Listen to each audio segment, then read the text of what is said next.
Good morning to everyone. Today session में discuss करेंगे physics के एक इम्पोर्टेंट टॉपिक, इंटर के फिजिक्स के एक मोस्ट इम्पोर्टेंट टॉपिक, फ्रिंज की चौड़ाई नापकर प्रकाश की तरंग दैर्ध्य ज्ञात करना। डियर स्टूडेंट, कई दिन 10-12 दिन के बाद व्यस्तता के कारण हमारी वीडियो नहीं आ रही थी। आज ये 10-15 दिन के बाद पहली वीडियो आ रही है और इसमें जो है हमारा ये लगभग 1 घंटे का वीडियो होने वाला है। इसमें हम फ्रिंज की चौड़ाई नापकर प्रकाश की तरंग दैर्ध्य ज्ञात करना, दीप्त फ्रिंज के बारे में, अदीप्त फ्रिंज के बारे में और फ्रिंज की चौड़ाई के बारे में सारे टॉपिक हम इसी में डिस्कस कर लेंगे। एक एक करके हम सब पर डिस्कस करेंगे और आपको समझ में भी आएगा। अब बोर्ड एग्जाम बहुत काफी करीब है, इस विषय को ध्यान में रखते हुए वीडियो की जो है थोड़ी सी टाइम बढ़ाया जा रहा है। डियर स्टूडेंट, यदि आप हमारे YouTube channel physics bye Sunil sir के न्यू व्यूअर्स हैं, पहली बार विजिट कर रहे हैं, तो कृपया चैनल को सब्सक्राइब करें और बेल आइकन को दबाएं।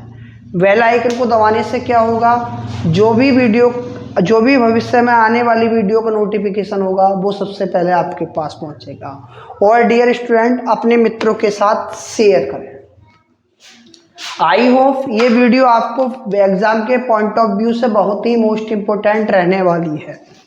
ठीक है, हम बिना टाइम को स्पेंड किए अपने टॉपिक पर डिस्कस करते हैं। आप इसमें देखिएगा, सबसे पहले हम इसमें एक चित्र ड्रा करते हैं, डायग्राम बनाते हैं। इसमें सबसे पहले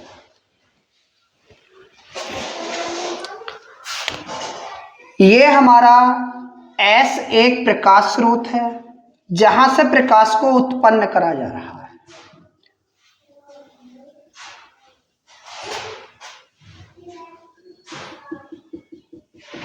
और यहां पर हमने एक पर्दा माना। उसके बाद में इससे कुछ आगे दूरी पर हमने 2 प्रकाश स्रोत लिए, एक को S1 मान लिया, एक को S2 मान लिया। जब 2 प्रकाश स्रोत हैं तो दोनों के नाम हमें अलग अलग लेने पड़ेंगे। पहले का नाम हमारा S1 है और दूसरे का नाम हमारा S2 है। और डियर स्टूडेंट, जो इसकी सेंट्रल लाइन है उसको हमने कह दिया C का मतलब सेंटर, यानी इसका केंद्र क्या मान लिया हमने, C। और यहां से एक हमारी प्रकाश की किरण निकलती है S1 सोर्स से,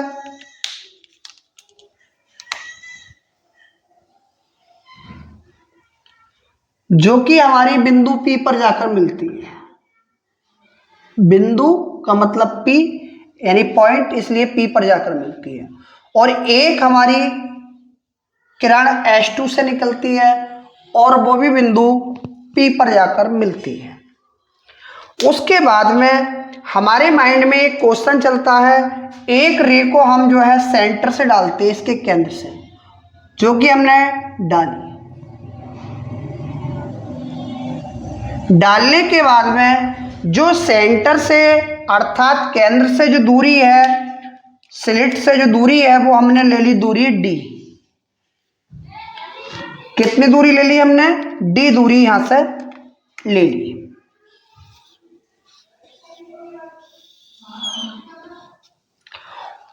और जो केंद्र सेंट्रल फ्रिंज थी वो पर्दे पर O बिंदु पर मान ली कि ये समांतर किरण आकर कहां पर मिल गई, पर्दे पर O पर। उसके बाद में O से लेकर बिंदु P तक की दूरी जो आई हमारी फ्रिंज की स्थिति, वो आ गई X। कितनी आ गई, X।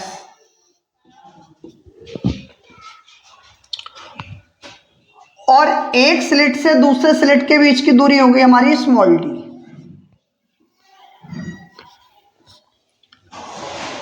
और स्लिट से लेकर जो पर्दे की दूरी है वो आ गई कैपिटल D। उसके बाद में डियर स्टूडेंट, हमने ये देखा कि ये वाली जो प्रकाश किरण है हमारी S2 वाली, ये जो है S1 से कितना ज्यादा चल रही है। तो हमने यहाँ पर एक लंब डाल दिया यहाँ से इसकी दूरी बिंदु ले लिया हमने ए। या अगर हम S1P की बात करें या AP की, ये दोनों डिस्टेंस यहाँ से बराबर हैं। तो इसका मतलब ये वाली जो किरण हमारी चल रही है वो कितना ज़्यादा चल रही है, S2A। अगर इसकी किरण के अंदर हम पथांतर देखें डियर स्टूडेंट तो कितना है, S2A। और डियर दोनों हमारे ये एंगल बने, ये भी थीटा एंगल बना और ये भी एंगल हमारा थीटा बना, क्योंकि ये दोनों कैसे हैं, समकोणिक। दोनों कोण कैसे बना रहे हैं, समान बना रहे हैं। एक बार और हम समझ लेते हैं। हमने एक प्रकाश स्रोत लिया जिसको हमने S के दिया, कुछ मीटर की दूरी पर दो प्रकाश स्रोत और ड्रा करे जिन्हें हमने S1 और S2 कह दिया। S1 से S2 के बीच की दूरी स्मॉल d ली, प्रकाश स्रोत से यानी स्लिट से लेकर पर्दे की दूरी हमने कैपिटल D ली, और O से बिंदु P तक की दूरी हमने x ली, क्योंकि जो कि फ्रिंज की हमारी स्थिति है। और दोनों स्लिटों के बीच की दूरी कितनी है हमारी, स्मॉल d। और हम देख रहे हैं हमारी S2A जो S2 वाली फ्रिंज है वो यानी कितनी ज़्यादा दूरी तय कर रही है, वो दूरी तय कर रही है हमारी S2A, जिसे हम पथांतर कहते हैं और जो कि हमें निकालना है। डियर स्टूडेंट आपको ये दिखाई नहीं दे रहा होगा इसलिए इसे नीचे मान लेते हैं। ये बिंदु हमारा P है। क्या है, बिंदु P। अब इसमें हम सबसे पहले ज़्यादा थ्योरी लिखने की कोई आवश्यकता हमको नहीं है। हम इसमें लिखेंगे कि माना एक प्रकाश स्रोत, माना एक प्रकाश स्रोत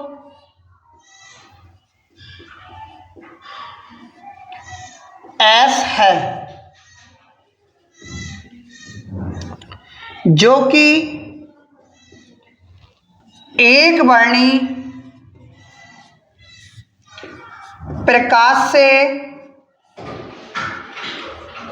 प्रदीप्त है।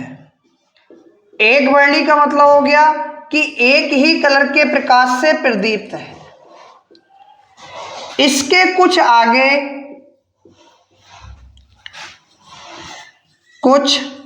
आगे दो प्रकाश स्रोत S1 व S2 हैं, S1 व S2 हैं, जिनके बीच की दूरी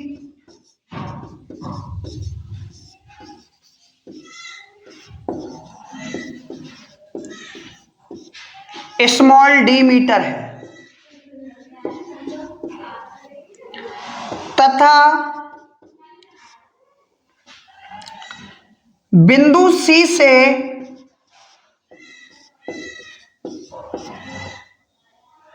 पर्दे के बीच की दूरी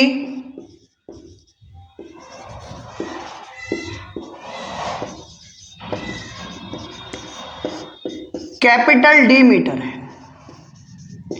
हाँ, बताना आपको भूल गए डियर स्टूडेंट, जो फ्रिंजें प्राप्त होती हैं वो हमारी पर्दे पर होती हैं, इसे हमने पर्दा मान लिया। तथा बिंदु O से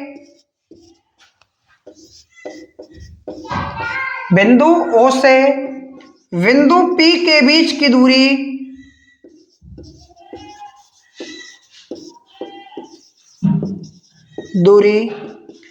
x मीटर है।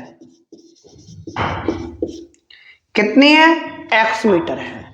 इतनी थ्योरी लिख ली, इससे ज्यादा हमें इसमें कोई आवश्यकता लग नहीं रही कि और ज्यादा लिखनी पड़ेगी। आप इसको लिखो।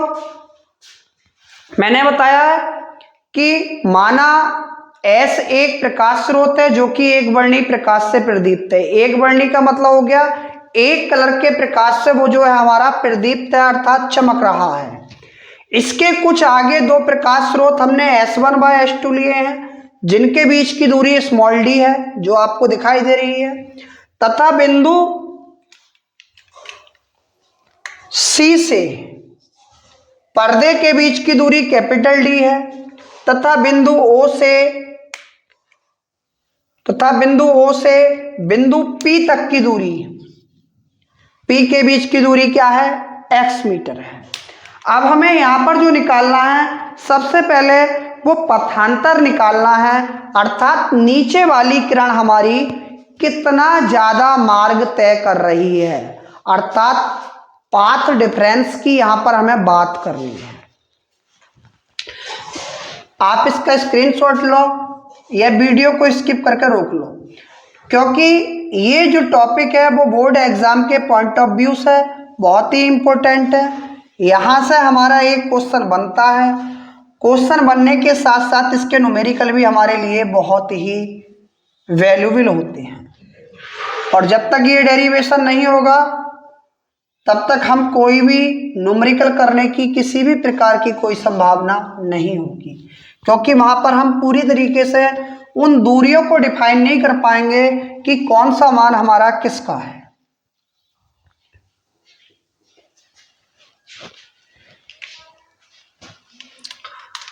हम यहां पर बात करते हैं पथांतर की, तो पथांतर जो है हमारा वो कितना है, H2A, और H2A किसके बराबर होगा, H2P में से डियर स्टूडेंट AP को अगर हम कम कर दें वही तो हमारा पथांतर होगा, अर्थात नीचे वाली किरण को कितना मार्ग अधिक तय करना पड़ रहा है, H2A। ये टोटल दूरी ली, उसमें से हमने AP को लेस कर दिया, तो क्या बचा हमारा H2A। अब हम H2A का मान कैसे निकालें, तो उसके लिए हम एक देखते हैं कि दो त्रिभुज हमारे बन रहे हैं, एक तो PCO तथा AS1S2, यानी जो भी एंगल हम बात करते हैं उसे बीच में लेते हैं। यहाँ लेंगे त्रिभुज PCO तथा त्रिभुज AS1S2 समकोणिक हैं।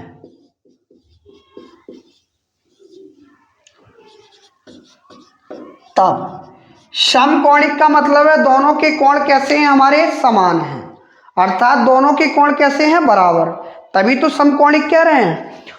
अब हम जब कोण समान है तो डियर स्टूडेंट इनके लंब, इसका लंब बराबर होगा इसके लंब के, इसका आधार बराबर होगा इसके आधार के, और इसका कर्ण बराबर होगा इसके कर्ण के।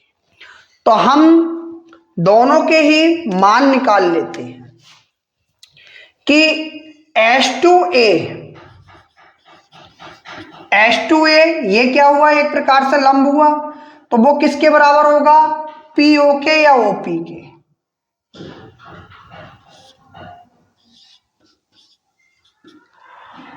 और इसका आधार बराबर होगा इसके आधार के, इसका आधार कितना है, S1S2, और डियर स्टूडेंट इसका आधार कितना है हमारा, CO। अब हमें पता है कि H2A हमारा यहाँ से बिल्कुल क्लेरिफाई हो जाएगा, बिल्कुल यहाँ से हमें आंसर इसका मिल जाएगा कि H2A की वैल्यू हमारी कितनी आ रही है, क्योंकि H2A को हमने बराबर माना है OP के, क्योंकि लंब उसका बराबर है इसके लंब के, और इसका आधार बराबर है उसके आधार के। अब H2A आखिरकार है क्या, पथांतर है। H2A का मान हमें निकालना है, OP का मान हमारा कितना है, X, S1S2 का मान कितना है, D, CO का मान कितना है, कैपिटल D। अब अगर हम बात करें H2A अर्थात पथांतर की, तो क्रॉस मल्टीप्लाई हो जाएगी, H2A बराबर XD अपॉन D, और H2A आखिरकार है क्या, इस किरण का पथांतर है, जो कि किरण हमारी फालतू चल रही है, तो हम लिख देंगे यहाँ पथांतर इक्वल XD अपॉन D। जब भी कहीं ऐसा पोजीशन आ जाए कि इसका पथांतर निकालो तो ये सूत्र हो जाएगा। अब x क्या है, वो फ्रिंज की स्थिति है, d क्या है, दोनों स्लिटों के बीच की दूरी है, और कैपिटल D जो है वो हमारी क्या है, स्लिट से पर्दे के बीच की दूरी। अभी हम सिर्फ पथांतर पर आए हैं, अब हम पथांतर के आगे बात करते हैं कि जो हमारी फ्रिंजें प्राप्त होंगी, तो कहीं तो फ्रिंज अदीप्त प्राप्त होगी, कहीं पर दीप्त फ्रिंज प्राप्त होगी। यहाँ पर हम फ्रिंज तक आ गए हैं, उसके बाद में दीप्त अदीप्त के लिए पढ़ते हैं। अदीप्त कहाँ पर प्राप्त होगी? जहाँ पर प्रकाश की तीव्रता न्यूनतम प्राप्त होती है। और दीप्त कहाँ पर प्राप्त होगी? जहाँ पर प्रकाश की तीव्रता अधिकतम प्राप्त होती है। आप इसे समझ गए होंगे। यह है पथांतर के लिए व्यंजक। उसके बाद में मैं इसे रफ कर देता हूं। इसके तुरंत नीचे आप लिखोगे कि फ्रिंजें दो प्रकार की होती हैं। क्या लिखोगे? फ्रिंजें दो प्रकार की होती हैं।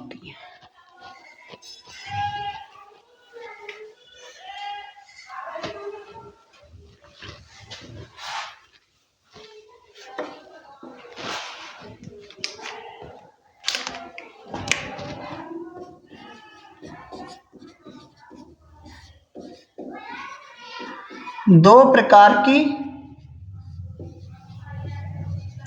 होती है।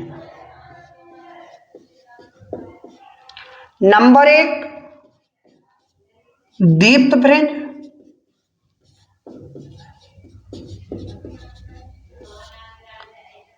नंबर दो, अदीप्त फ्रिंज।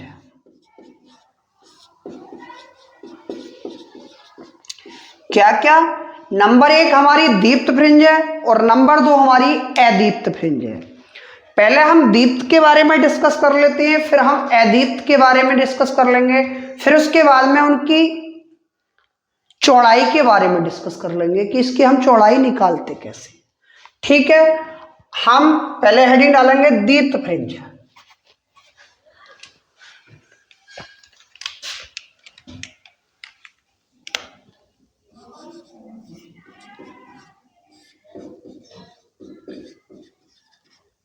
कभी कभी दीप्त फ्रिंज को प्रदीप्त फ्रिंज भी कह देते हैं।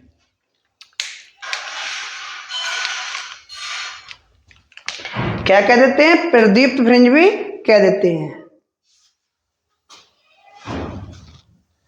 यहां पर लिखेंगे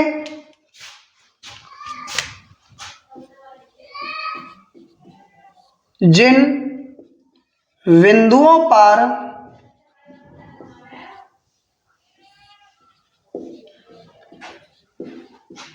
प्रकाश की तीव्रता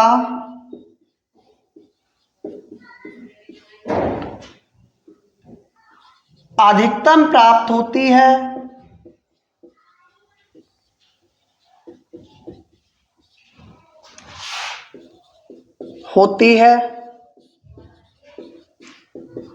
वहां पर दीप्त फ्रिंजें प्राप्त होती हैं।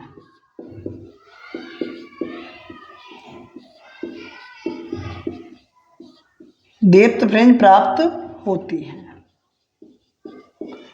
सही है। या प्रदीप्त फ्रिंज प्राप्त होती हैं जिस बिंदु पर प्रकाश की तीव्रता तुम्हें कैसी मिल जाए? अधिकतम। वहां पर कैसी फ्रिंजें प्राप्त होती हैं? दीप्त फ्रिंजें प्राप्त होती हैं। दीप्त फ्रिंज के लिए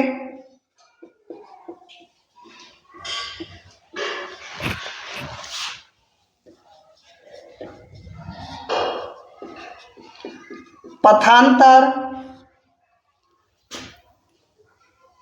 lambda, 2 lambda, 3 lambda, 4 lambda dash dash होता है। सही डियर स्टूडेंट। इसके बाद में हमने क्या लिखा कि जिस बिंदु पर प्रकाश की तीव्रता कैसी मिल जाए, हमें अधिकतम मिल जाए, वहां पर कौन सी फ्रिंजें प्राप्त होती हैं? दीप्त फ्रिंजें प्राप्त होती हैं। और दीप्त फ्रिंज के लिए जो पथांतर होता है वो कितना होता है? अधिकतम। अर्थात lambda, 2 lambda, 3 lambda, 4 lambda dash dash कहीं पर भी वो हमें प्राप्त हो सकती है। तो ऐसी कौन सी वैल्यू हम डिसाइड करें जो हमारा पथांतर आया है उसमें हमारा लैम्डा आ जाए, 2 लैम्डा भी आ जाए, 3 लैम्डा आ जाए, 4 लैम्डा कुछ भी आ जाए, तो हम वहां पर कैसे निकालें कि दीप्त फ्रिंज का हमारा पथांतर ही आ जाएगा। तो अगर मैं पथांतर की जगह डियर स्टूडेंट, सबसे पहली बात तो पथांतर हमारा m लैम्डा मान लें। और वो है हमारा किसके, एक्स डी अपॉन डी के बराबर। अब एम लैम्डा बराबर एक्स डी अपॉन डी, और जहां एम की वैल्यू अगर हम कितने से रखनी शुरू कर दें, 1 मान लें, 2 मान लें, 3 मान लें, 4 मान लें, 5 up to dash and so on. अब m बराबर मैंने 1 रखा तो कितना मिल जाएगा, लैम्डा। m बराबर 2 रखा तो 2 लैम्डा, m बराबर 3 रखा तो 3 लैम्डा, m बराबर 4 रखा तो 4 लैम्डा, और m बराबर 5 रखा तो 5 लैम्डा। इस प्रकार से जहां पर भी हमारी फ्रिंजें प्राप्त होती हैं वो दीप्त फ्रिंजें कहलाती हैं, अर्थात प्रदीप्त फ्रिंजें कहलाती हैं।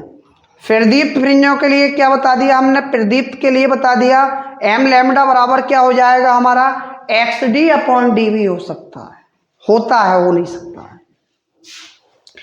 न्यूमेरिकल में मालूम करेगा कि चौथी प्रदीप्त फ्रिंज की स्थिति बताओ तो m का मान 4 रख दोगे तो वहां पर ये लगाओगे, अदीप्त के लिए दूसरा मान आएगा।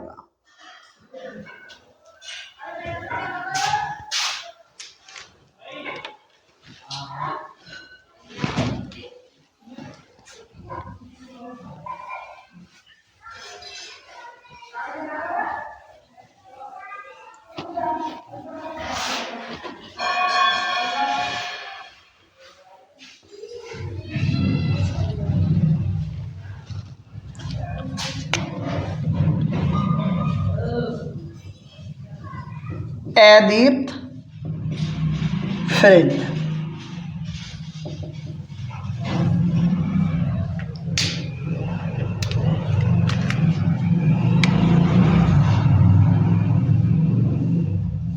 जिस बिंदु पर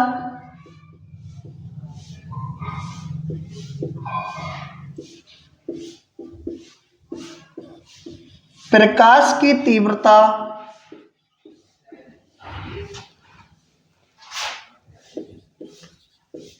न्यूनतम प्राप्त होती है, जिस बिंदु पर प्रकाश की तीव्रता न्यूनतम अर्थात कम प्राप्त होती है,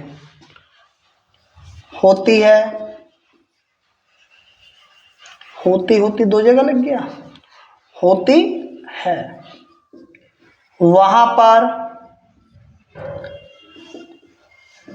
अदीप्त अर्थात डार्कलेस नहीं, डार्क अदीप्त फ्रिंज प्राप्त होती है।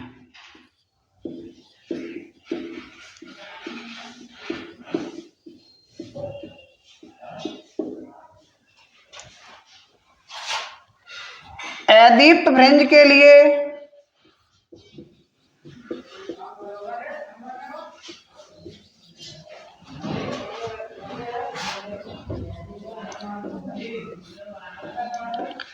पथांतर, अदीप्त के लिए जो पथांतर मिलता है वो हमारा कितना मिलता है, वो मिलता है या तो λ/2 होगा, या 3 λ/2 होगा, या 5 λ/2 होगा, या 7 λ/2 होगा, डैश होता है। सही भाई, जहां पर प्रकाश की तीव्रता हमारी न्यूनतम प्राप्त हो जाए वहां अदीप्त फ्रिंज प्राप्त होगी, और अदीप्त फ्रिंज के लिए जो पथांतर प्राप्त होगा वो हमारा कितना होगा, वो हमारा λ/2 भी हो सकता है, और वो हमारा 3 λ/2 भी हो सकता है, वो हमारा 5 λ/2 भी हो सकता है, वो हमारा 7 λ/2 भी हो सकता है। अर्थात विषम संख्या के बाई 2 आएगा, कुछ भी आ सकता है, उसमें कोई डिफरेंस नहीं है। अब ऐसा कौन सा पथांतर लें हम जिसका मान बाई 2 के रूप में मिल जाए, तो देखो पथांतर के लिए तो मैंने ये बताया आपको कि पथांतर बराबर एक्स डी अपॉन डी, ये तो सूत्र आया। अब पथांतर के लिए स्थान पर हम ऐसी कौन सी संख्या मान लें, एक तो देखो हमारा लैम्डा आ नहीं है, लैम्डा को तो कोई रोक ही नहीं सकता क्योंकि लैम्डा उसमें भी हमारा लिखा हुआ है, और यहाँ कितना आएगा वो देख लेते हैं। ये आएगा XD/D और यहाँ ले रहे हैं m-k 1/2। ऐसा इसलिए ले रहे हैं जहां 1 2 3 4 5 यहां क्या ले रहे हैं, m का मान अगर हम 1 रखते हैं, कितना रखते हैं 1, तो 1 में से 1/2 घटाओगे अर्थात आधा घटाओगे, एक में से तो कितना बचेगा आधा अर्थात λ/2। और अगर हम m के स्थान पर 2 रख दें, जब 2 रखा तो 2 में से हमारा क्या घटा हाफ घटाया तो कितना बचा हमारा 3/2, तो ये आ गया हमारा 3/2। 3 में से आधा घटाओगे तो कितना बचेगा 2.5 का मतलब होता है 5/2 अर्थात λ/2। और इसमें ही अगर तुम इसमें घटाते हो 4 में से आधा तो बचेगा 3.5 और 3.5 का मतलब क्या हो गया, 3.5 का मतलब हो गया हमारा 7/2। ये किसके लिए आ गया, ये आ गया हमारा अदीप्त फ्रिंज के लिए। कौन सी फ्रिंज के लिए आ गया, अदीप्त फ्रिंज के बारे में। अभी हमने क्या डिस्कस करा है, फ्रिंज का पथांतर, अदीप्त फ्रिंज के बारे में और दीप्त फ्रिंज के बारे में। अब हम डिस्कस करते हैं फ्रिंज की चौड़ाई के बारे में कि हम फ्रिंज की चौड़ाई कैसे निकालते हैं, अर्थात एक फ्रिंज की चौड़ाई कितनी होती है। तो वो अब हम बात कर लेते हैं फ्रिंज की चौड़ाई के बारे में।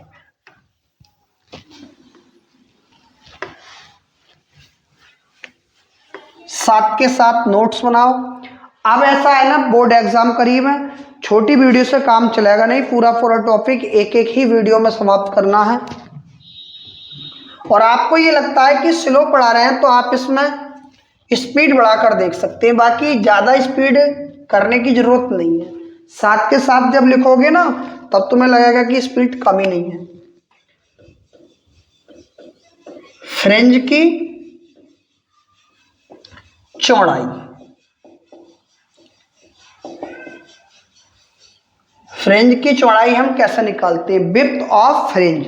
फ्रिंज की चौड़ाई के लिए क्या होता है, दो क्रमागत फ्रिंजों के बीच की दूरी को फ्रिंज की चौड़ाई कहते हैं। यहां से डेफिनेशन भी हो जाएगी क्या,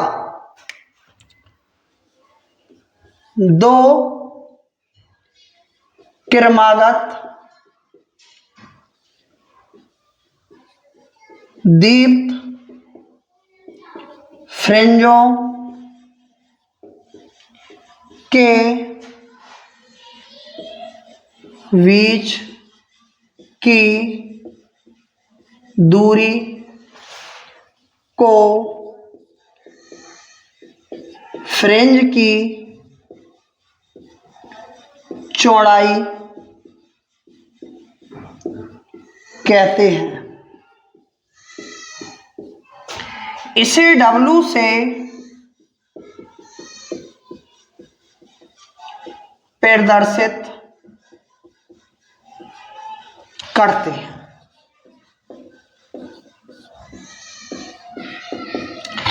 यानी दो क्रमागत फ्रिंजें हैं हमारी और वो भी दीप्त फ्रिंज हैं, उनके जो बीच की दूरी होगी उसी को हम क्या कहेंगे, फ्रिंज की चौड़ाई कहेंगे। दो क्रमागत दीप्त फ्रिंजों अर्थात प्रदीप्त फ्रिंजों के बीच की दूरी को हम फ्रिंज की चौड़ाई कहते हैं और इसे हम कैसे रिप्रेजेंट करते हैं, W से प्रदर्शित करते हैं। ये बहुत अच्छा टॉपिक है, यहाँ से हमारे क्वेश्चन बनने के चांस रहते हैं और मैं वो आपको बता दूंगा कि क्वेश्चन हमारा किस तरीके से बनता है। ये लिख लिया। इसके बाद में हम लिखते हैं माना दो, दूसरा कलर ले लेते हैं, माना दो क्रमागत दीप्त फ्रिंजों की स्थिति XM तथा XM+1 है। तब मान लिया दो फ्रिंज है हमारी, प्रदीप्त या दीप्त, और उनकी स्थिति हमने कितनी निकाल ली, xm तथा xm+1। अब कैसे निकालते हैं वो भी देख लेते हैं। हम लिखेंगे यहां पर, अभी थोड़ी देर पहले पढ़ा था हमने, इसका भी कलर चेंज कर लेते हैं। कलर चेंज से ये रहता है कि यहां पर कोई चीज नई लिखी है। We know that आपने पढ़ा है m लैम्डा बराबर xd/d। अब डियर में ऐसे x की वैल्यू फाइंड आउट करूं तो बटे में एक करके क्रॉस मल्टीप्लाई, ये आ जाएगा m d λ/d बराबर x, या x बराबर कितना आ जाएगा हमारा, m d λ/d। ये कौन सी फ्रिंज है, xm फ्रिंज। अगर m की जगह मैं m+1 रिप्लेस कर दूं, लिख दें m के स्थान पर m+1 रखने पर, जब m के स्थान पर हम m+1 रिप्लेस कर देते हैं तो यहां क्या आ जाएगा, वो आ जाएगा हमारा x m+1 बराबर m+1 इंटू d λ/d। ये आ गया। अब फ्रिंज की चौड़ाई निकाल रही है, तो फ्रिंज की चौड़ाई क्या होगी, बड़ी वाली फ्रिंज में से छोटी वाली फ्रिंज को घटा दो। अगर हम इन दोनों में देखें, बड़ी क्या है, अरे ये m है, इसमें एक जुड़ लिया तो ये m+1 हो गई हमारी। तो ये हो जाएगा फ्रिंज की चौड़ाई, अर्थात W के इक्वल कितना आ जाएगा, xm+1 में से क्या घटा दोगे, xm। जब xm+1 में से xm घटा दोगे तो आपके पास यहाँ पर xm की वैल्यू भी है और xm+1 की भी। W इक्वल xm+1 की वैल्यू कितनी है, m+1 d λ/d माइनस के m d λ/d।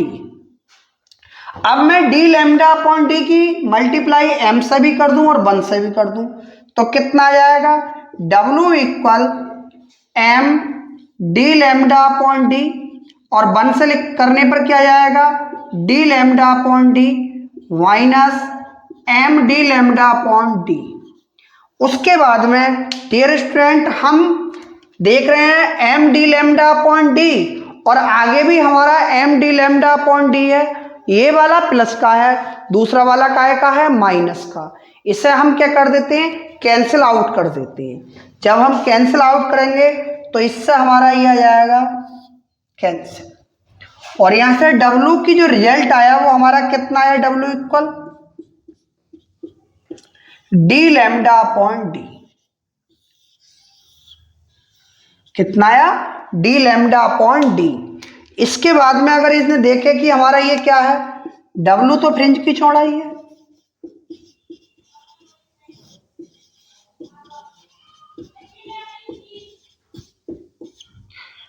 D क्या है, स्लिट से पर्दे के बीच की दूरी।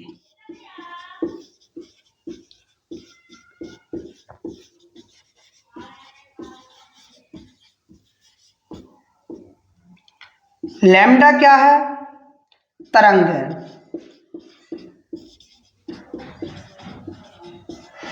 स्मॉल d क्या है, स्लिटों के बीच की दूरी।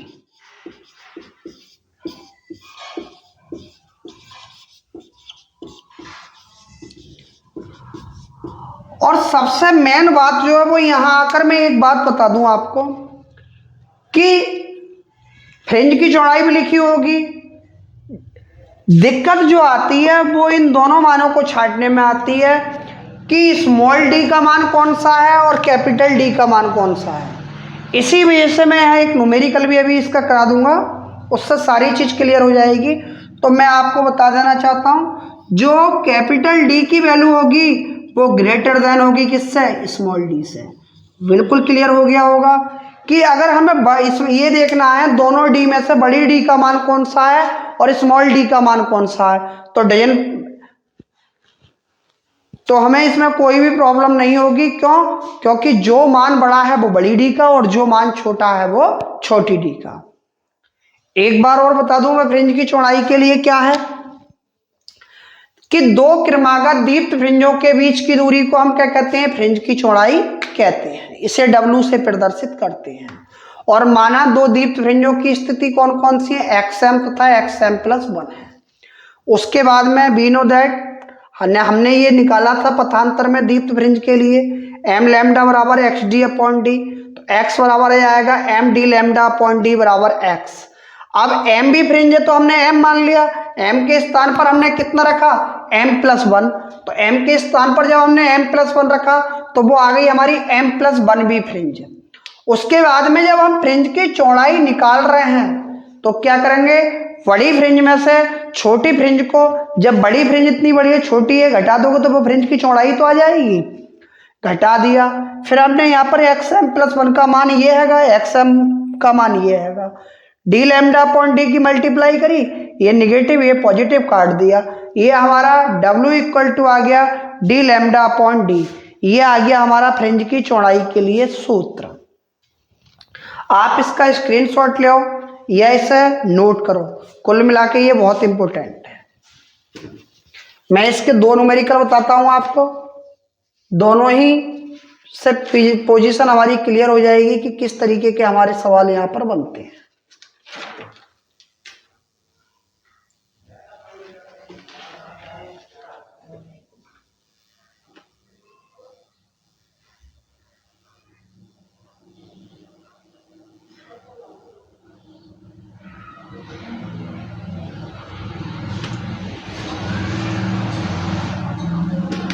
आई होप आपने यो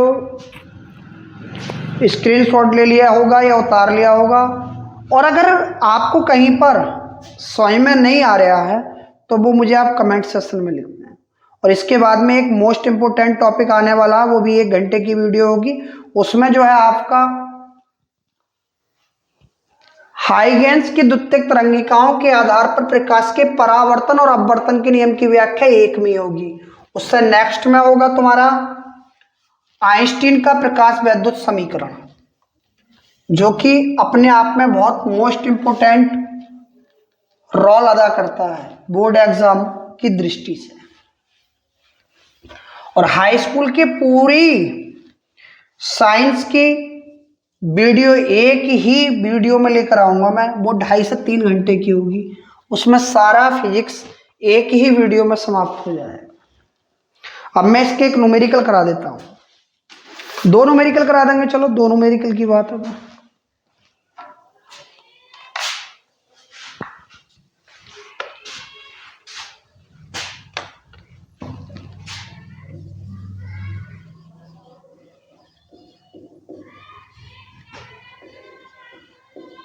यंग के प्रयोग में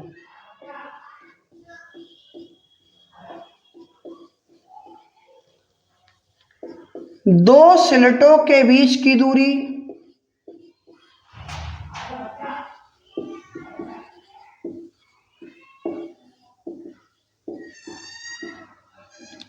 यंग के प्रयोग में दो स्लिटों के बीच की दूरी 2 × 10⁻⁻⁴ मीटर है।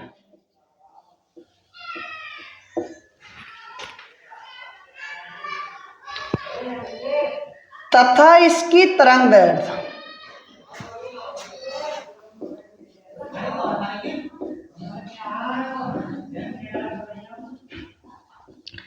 6000 एंगस्ट्रॉम है।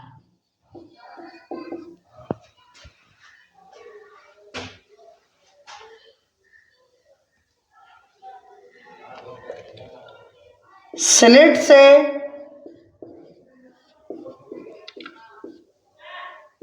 80 सेमी की दूरी पर पर्दा स्थित है।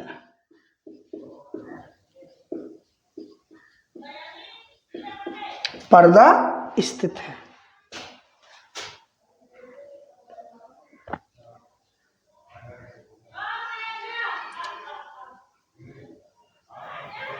दूसरी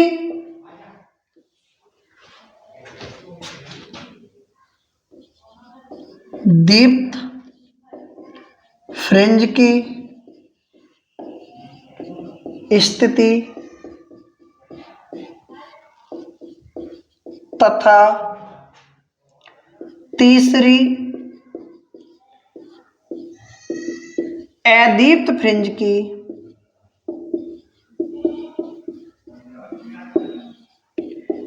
स्थिति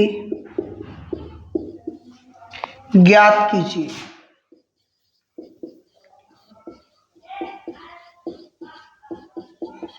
देखो डियर स्टूडेंट, मैंने जो अभी बताया था वो दिक्कत यहाँ आ सकती है कि हमारा कौन सा मान किसका है।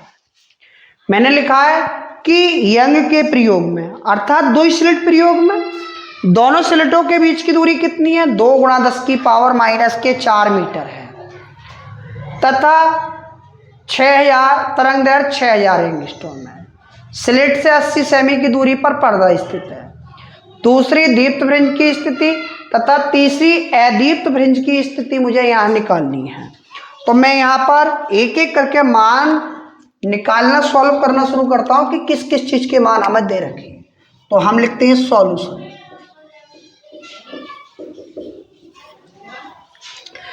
तरंग दैर्घ्य को तो हम जानते हैं कि तरंग दैर्घ्य का मान जो है वो हमारी लैम्डा की वैल्यू है। लैम्डा की वैल्यू कितनी, 6000 एंगस्ट्रॉम। अब 1 एंगस्ट्रॉम इक्वल 10⁻⁻10 मीटर।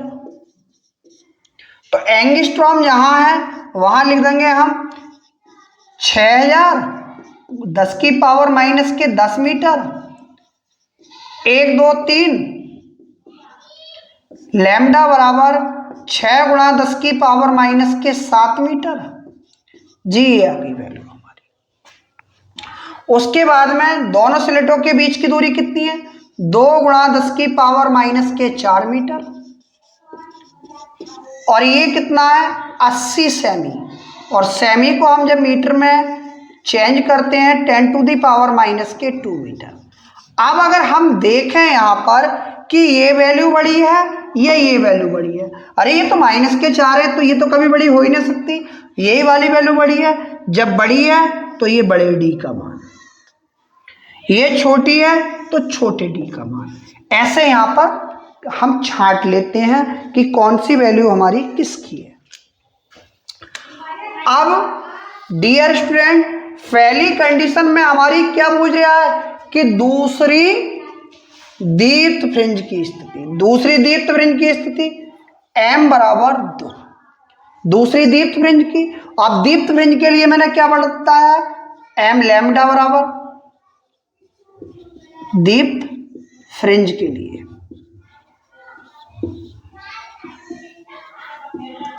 लैम्डा बराबर xd/d।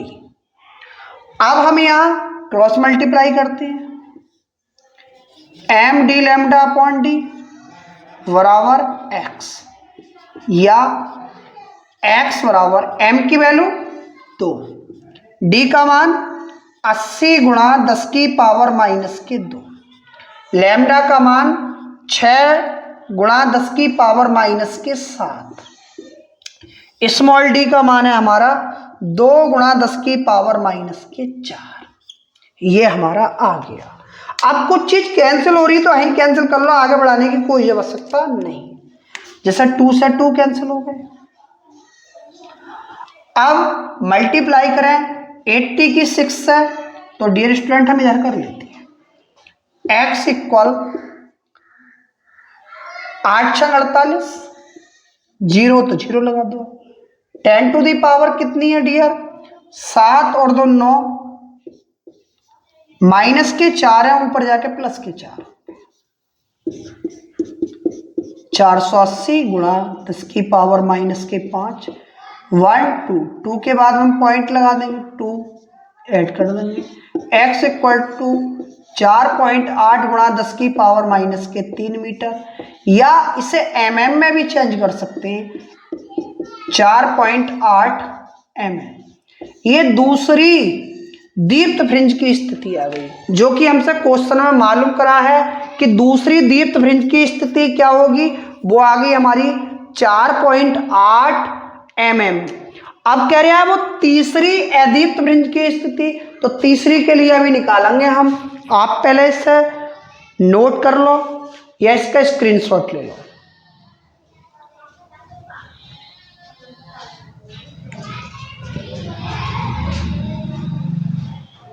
इससे ज्यादा सवाल बनते नहीं है, ये जो है ये बहुत आगे तक का सवाल बता दिया।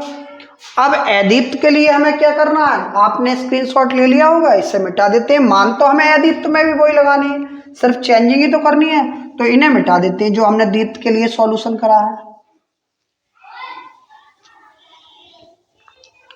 सॉल्यूशन तो हमें अदीप्त के लिए भी करना ही पड़ेगा।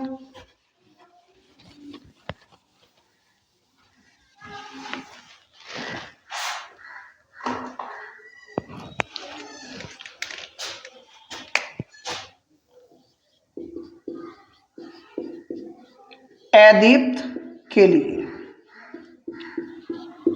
के लिए m बराबर कितना रखोगे 3, और अदीप्त के लिए हमारा जो फॉर्मूला है वो कितना है बेटा, वो है m-1/2 लैम्डा xd/d। m की जगह हमने 3 रखा, -1/2 लैम्डा की जगह 6 × 10⁻⁻7। x की वैल्यू निकाल रहे हैं, स्मॉल d का मान आ जाएगा 2 × 10⁻⁻4 और कैपिटल D का 80 × 2। अब यहाँ से 3 में से 1/2 जाएगा तो 5/2 बचेगा, और क्रॉस मल्टीप्लाई हम यहाँ पर करने की गुंजाइश रखते हैं। इसे काटने 40 टाइम, ये आ जाएगा x × 10⁻⁻4 40 × 10⁻⁻2। क्रॉस मल्टीप्लाई जब हम करेंगे तो ये आ जाएगा डियर स्टूडेंट हमारा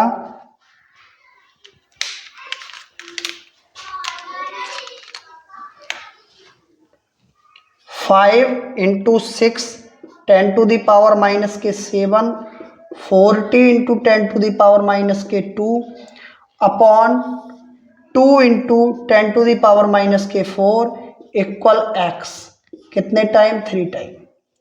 अब ये x इक्वल कितना हो गया 15 हो जाएगा, मल्टीप्लाई बाई 40 10⁻⁻9, ये ऊपर जाके +4 x इक्वल कितना हो जाएगा 15 चौका 60, एक 0 है तो 2 0 लगा दोगे, 10⁻⁻5 1 और 1 2। x इक्वल टू कितना जाएगा 6 × 10⁻⁻3, और ये क्या है मीटर, और इसे क्या लिखते हैं mm।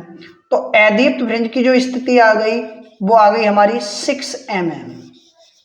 कितनी आ गई 6 mm। आपको अगर इस न्यूमेरिकल में कहीं भी कोई प्रॉब्लम हो तो आप इसे रोक के देख ले, बाकी मेरे हिसाब से कोई इसमें प्रॉब्लम वाला इश्यू नहीं है। मैं इसमें कहीं भी एक न्यूमेरिकल और कराता हूं, आप इसका स्क्रीनशॉट लो।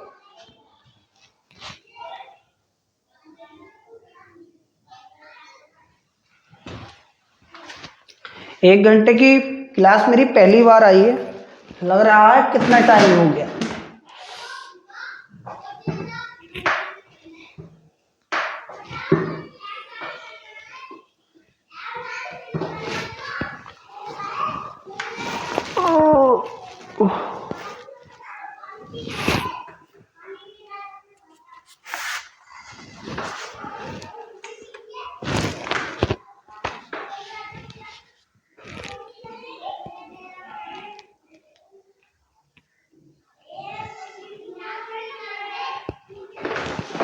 ठीक है, स्क्रीनशॉट आप इसका ले चुके होंगे।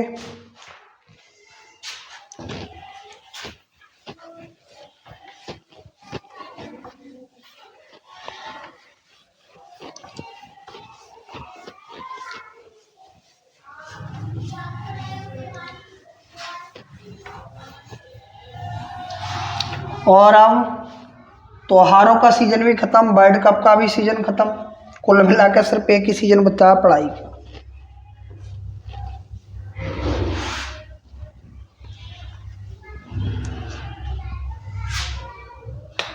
कभी कभी न्यूमेरिकल हमारा ऐसा भी लिखा हुआ मिल जाता है।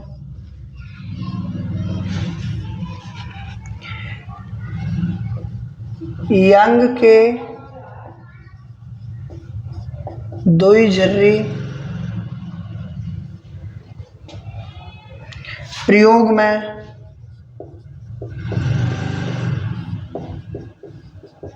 स्लेटों के बीच की दूरी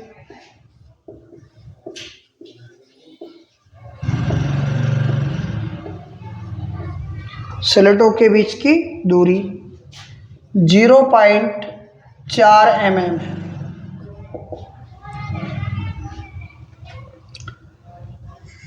प्रयुक्त प्रकाश की तरंगदैर्घ्य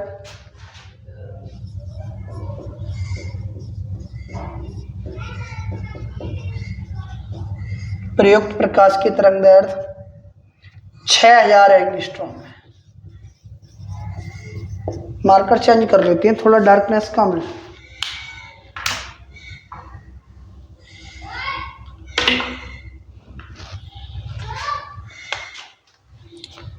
दो मीटर दूर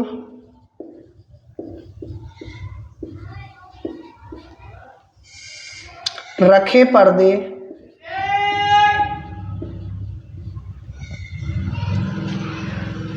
पर प्राप्त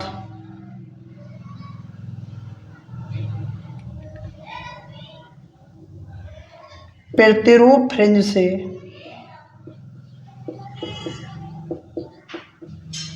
से पांचवी अदीप्त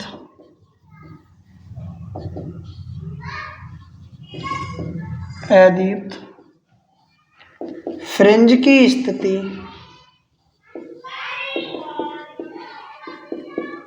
स्थिति तथा फ्रिंज की चौड़ाई ज्ञात कीजिए।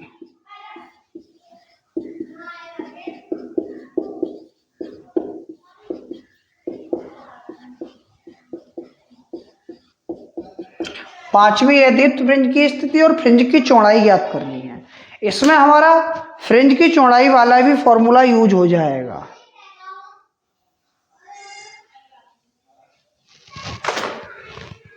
सबसे पहला काम अपना जो मान दे रखे हैं उनमें से मानों को निकालो कि वो किस किस चीज के हमें मान दिए हैं। अब हम सॉल्यूशन करते हैं इसका। न्यूमेरिकल आप उतार ही चुके होंगे। इसमें ग्रीन इंक पड़ गई तो ये अब ग्रीन में कन्वर्ट हो रहा है। स्लेटों के बीच की दूरी 0.4 mm। यहां भी दिखा देंगे आपको कि कौन सा मान कैसे डिसाइड करेंगे। और mm के लिए मैंने अभी बता दिया 10 की पावर माइनस के 3 मीटर होता है। पॉइंट हटाया, एक पावर कम कर दी, 4 गुणा 10 की पावर माइनस के 4 मीटर। पर्दे के बीच की दूरी 2 मीटर। अब ये बताओ इन दोनों मानों में कौन सा मान बड़ा है। 2 मीटर बड़ा है तो माइनस के 4 है। अगर 4 लग भी रहे हैं तो लेकिन पावर तो माइनस है, तो ये तो हो गया स्मॉल डी का छोटा वाला मान। और जो बड़ा मान है वो काय का है, कैपिटल डी का। ऐसे छांट लेते हैं, जो मान बड़ा है वो बड़ी चीज का होगा, जो छोटा है वो छोटी चीज का। और तरंगदैर्घ्य कितनी दी है, 6000 एंगस्ट्रॉम। अब पहले न्यूमेरिकल में मैं बता चुका हूं कि एक एंगस्ट्रॉम कितने के बराबर होता है, 10 की पावर माइनस 10। कितने जीरो हैं, 3। 6 गुणा 10 की पावर माइनस के 7 मीटर। अब बात कर रहे हैं पांचवी अदीप्त। m का मान 5 रखो। अदीप्त के लिए क्या होता है, m माइनस के 1/2 लैम्डा और एक्स डी अपॉन डी। बताओ ये बात समझ में आ रही है नहीं आ रही? बिल्कुल आ रही होगी आपको, क्योंकि आपने बहुत अच्छे से पढ़ रखा है ये टॉपिक। तो अब m का मान कितना रखोगे डियर स्टूडेंट, 5 माइनस के 1/2। लैम्डा का मान कितना है हमारा, 6 into 10 to the power minus के 7। x का मान हमें यह निकालना है। स्मॉल d का कितना है, 4 गुणा 10 की पावर माइनस के 4। कैपिटल D का मान कितना है, 2। कितनी बार कटेगा? 2 बार। 5 में से हमारा 1/2 जाएगा तो कितना बचेगा? 9/2। 6 into 10⁻7, 2 into 10⁻⁻4 into x। Cross multiply कर दो। जब क्रॉस मल्टीप्लाई करोगे डियर स्टूडेंट तो कितना बचेगा? बचेगा ही कितना? इसे काट दो, कितनी बार? 3 बार। ये जाएगा 9 इंटू 3 10⁻⁻7 बटे 2 इंटू 10⁻⁻4 अपॉन x। अब ये कितना हो जाएगा हमारा? 9 की 3 की मल्टीप्लाई 27 अपॉन 2 10⁻⁻4 प्लस के 7 4 प्लस के 4 हो जाएंगे ना, माइनस के 7। x equal to 13.5 10⁻⁻3। और ये मीटर में है तो इसे mm में कन्वर्ट कर सकते हैं। ये आ गई 5वीं अदीप्त फ्रिंज की स्थिति 13.5 mm। 5वीं अदीप्त फ्रिंज की स्थिति तो हमारी ये आ गई। अब हमें क्या निकालना है? फ्रिंज की चौड़ाई।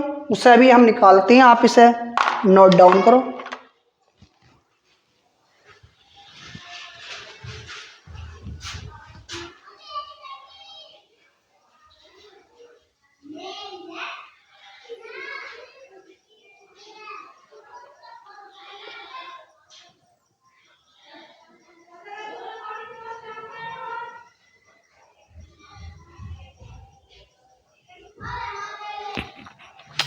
इसमें जो हमने सॉल्यूशन कराया उसे मिटा देंगे क्योंकि मान तो अभी हमारे यूज होंगे।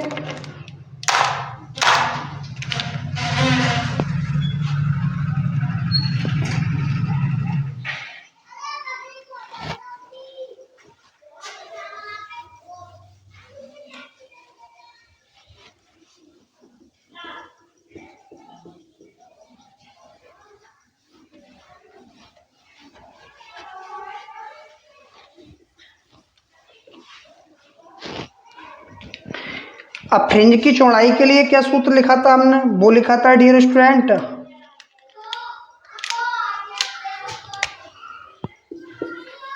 फ्रिंज की चौड़ाई क्या था? वो था W बराबर d लैम्डा अपॉन d। यही तो पढ़ा था। अब d की वैल्यू कितनी है? 2। लैम्डा का मान 6 इंटू 10⁻⁻7 और स्मॉल d की वैल्यू कितनी है? 4 इंटू 10⁻⁻4। अब इनकी आपस में मल्टीप्लाई करें, 6 2 12 10⁻⁻7 अपॉन 4 इंटू 10⁻⁻4। 3 टाइम कट जाएगा ये हमारा। 3 इंटू 10⁻⁻7 प्लस के 4। W इक्वल टू 3 इंटू 10⁻⁻ कितना जाएगा ये हमारा? ये जाएगा -3 मीटर। और हम जानते हैं कि इसे mm लिख देते हैं। m लिखते हैं यानी मिलीमीटर तो हमारा है ही। W बराबर कितना आएगा? 3 मिलीमीटर। या W इक्वल टू 3 mm। ये W की वैल्यू आ गई हमारी 3 mm। जो फ्रिंज हमारी प्राप्त हो रही है वो कितनी चौड़ी फ्रिंज प्राप्त हो रही है? हमारी 3 mm की। अब इसका एक छोटा सा न्यूमेरिकल मैं और कराता हूं, आप इसे नोट करो।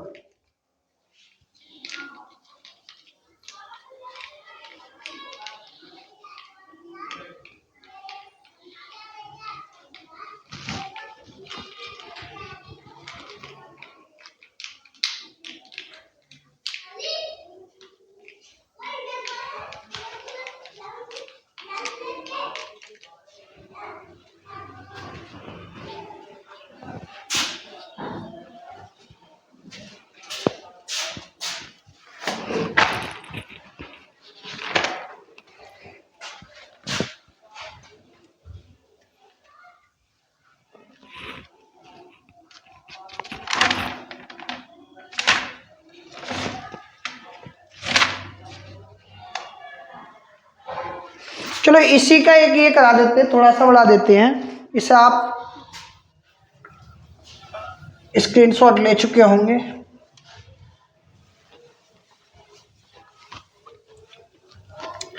इसमें हम ये कर देते हैं कि पांचवी दीप्त तथा पांचवी अदीप्त, जिससे थोड़ा सा क्लियर हो जाएगा अदीप्त के लिए भी एक और, कि पांचवी दीप्त तथा पांचवी अदीप्त तथा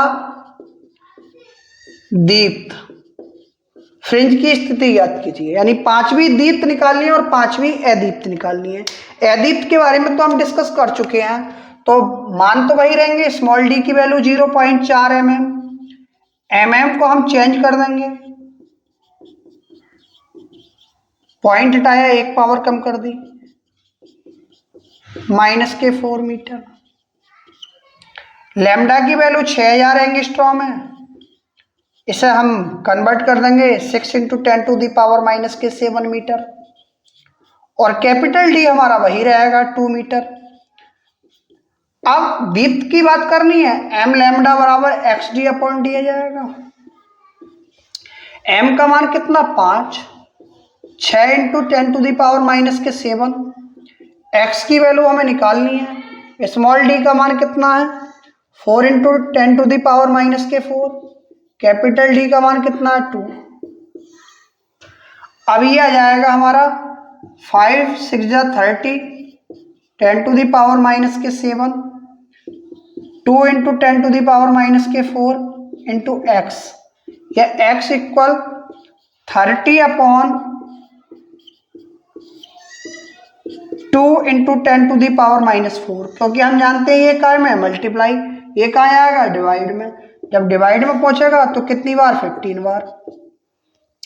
x इक्वल कितना जाएगा 15 × 10⁻⁻7, और -4 है ऊपर जाके +4 हो जाएंगे।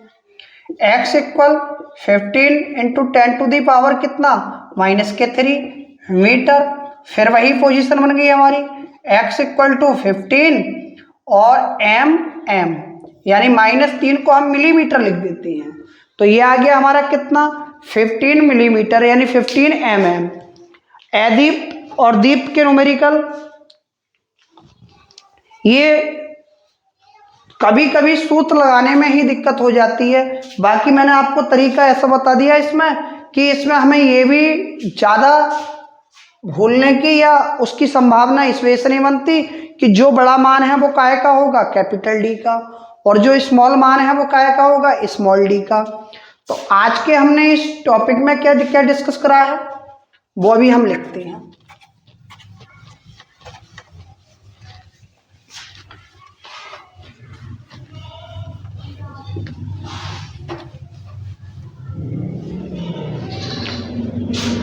सबसे पहले हमने देखो इसमें फ्रिंज की चौड़ाई के लिए पथांतर निकाला। पथांतर कितना आया डियर स्टूडेंट, वो हमारा आ गया xd/d। उसके बाद में मैंने दीप्त फ्रिंज में अदीप्त में भी बात करी। अदीप्त फ्रिंज के लिए m-1/2 लैम्डा xd/d, और m की वैल्यू हमने माननी शुरू कर दी थी 1 2 3 4 अप टू डैश। दीप्त के लिए क्या आया था डियर, वो आया था अपना m लैम्डा बराबर xd/d। यहाँ m की वैल्यू हमारी 0 भी हो सकती है, 1 भी हो सकती है, सारे नेचुरल नंबर यहाँ पर हो सकते हैं। उसके बाद में फ्रिंज की चौड़ाई के बारे में बात करी, और फ्रिंज की चौड़ाई हमारी कितनी आई थी w इक्वल d λ/d। और इसमें मैंने ये सबसे मेन बात ये बताई थी कि कहीं भी कैपिटल D की वैल्यू स्मॉल d से लेस देन नहीं हो सकती। अगर आप लेस देन लगा रहे हैं तो ये मान के चलो न्यूमेरिकल गलत कर रहे हैं। कभी स्मॉल d का मान हमारा क्या नहीं हो सकता, लेस देन नहीं हो सकता कैपिटल D से। कैपिटल D हमेशा ग्रेटर देन होगी स्मॉल d की वैल्यू से। वहां पर ही जाकर हम इनके सारे मानों को क्लेरिफाई करते हैं। W फ्रिंज की चौड़ाई है, D क्या है पर्दे के बीच की दूरी स्लिट से, लैम्डा क्या है तरंग दैर्ध्य, स्मॉल d क्या है दोनों स्लिटों के बीच की दूरी है। उसके बाद में हमने न्यूमेरिकल भी इनके करे। न्यूमेरिकल क्या करें, न्यूमेरिकल में ये देखा कि अदीप्त के लिए क्या आता है, दीप्त के लिए क्या आता है, फिर फ्रिंज की चौड़ाई के लिए हमें सिर्फ ये देखना होता है कि अदीप्त मालूम कर रहा है तो अदीप्त का सूत्र लग जाए। जितना भी संख्या वो बताता है पांचवी या छठी, तो वो हमारी m की वैल्यू होती है कि अदीप्त फ्रिंज के लिए क्या लगाया हमने, m बराबर 1 पहली फ्रिंज, m बराबर 2 दूसरी फ्रिंज, m बराबर 3 तीसरी फ्रिंज। ये सारे बहुत अच्छे से टॉपिक कवर किए हैं। ये भी सॉल्व कराया, ये भी सॉल्व कराया, ये भी सॉल्व कराया, ये भी सॉल्व कराया, यानी प्रूफ सहित कराया। कहीं भी अगर कोई न्यूमेरिकल या फिर भी दिक्कत आ रही हो तो आप कमेंट सेक्शन में डाल दें और मुझे बता दें। 3 न्यूमेरिकल हो गए हमारे, इसके सारा क्लियर हो गया। आई होप आपको ये वीडियो बिल्कुल पसंद आई होगी। तो आपसे फिर पुनः कहा जा रहा है, चैनल का नाम क्या, फिजिक्स बाय सुनील सर। इसे क्या करोगे, सब्सक्राइब करोगे और बेल आइकन को दबा लोगे और मित्रों के साथ शेयर करोगे, और वीडियो पसंद आ रही हो तो वीडियो को लाइक भी करें। Thanks for watch video. और एक बात जरूर है, अभी बताते हैं आपको कि बोर्ड एग्जाम में प्रैक्टिकल की डेट तो आ ही गई है कि पहले चरण में कहाँ के हैं, दूसरे चरण में कहाँ के हैं। वाकई अपनी पढ़ाई पर सबसे ज़्यादा टाइम देने की आवश्यकता अब समय आ गया है।